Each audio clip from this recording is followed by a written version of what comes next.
On our fifth and final example, we're going to write a system of equations to describe the situation below and then solve the system to answer the question. 2 rental car companies are running specials this month.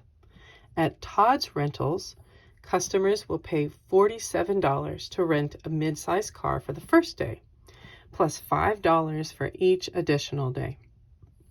At Arcadia Rent-A-Car, the price of a mid-sized car is $46 for the first day and $6 for every additional day beyond that.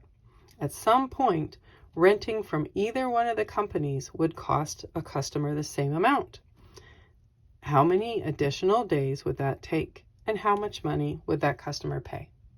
Our 2 car rental companies are Todd's Rentals and Arcadia Rentals.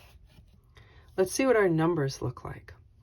At Todd's Rentals, customers will pay $47 to rent that car on the first day, plus $5 for each additional day. At Arcadia, they can rent a car on the first day for $46 and then $6 for each additional day.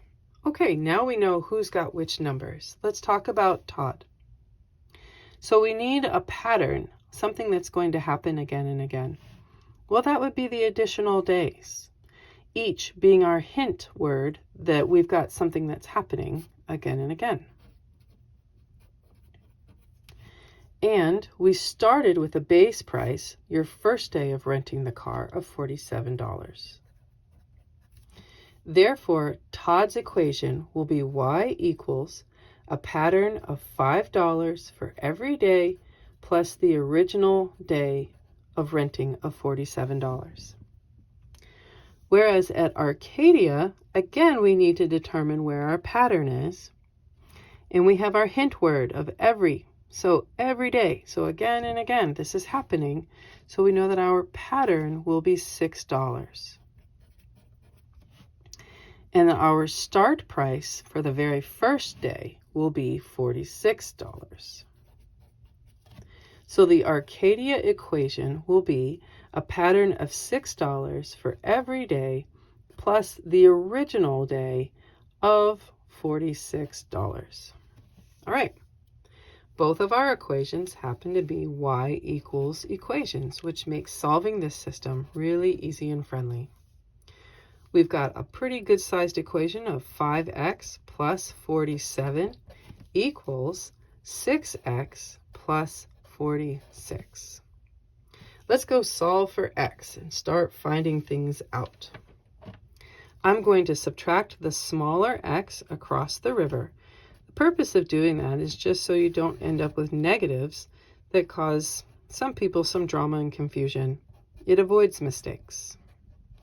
Now that we have 47 equals 1x plus 46, I'll subtract 46 across the river, leaving me with 1 equals x. All right. So now that I know that x equals 1, we're going to place that value into one of our equations. I'm going to pick the top one because why not? Y equals 5x plus 47. And we're going to place this 1 right there for the x. As a result, we've got y equals 5 times 1 plus the 47. Well, 5 times 1 makes 5. Plus that 47 means that y is equal to 52. Let's go answer some questions.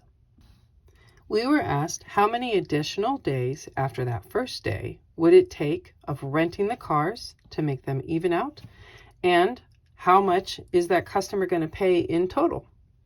So, does it make sense to have 52 additional days with a total cost of $1? I don't think I want to rent that car. Or is it going to be just 1 additional day of renting the car for a total cost of $52? Yep, I would say that makes sense. So 1 additional day will make the total renting of the car $52. And there you go.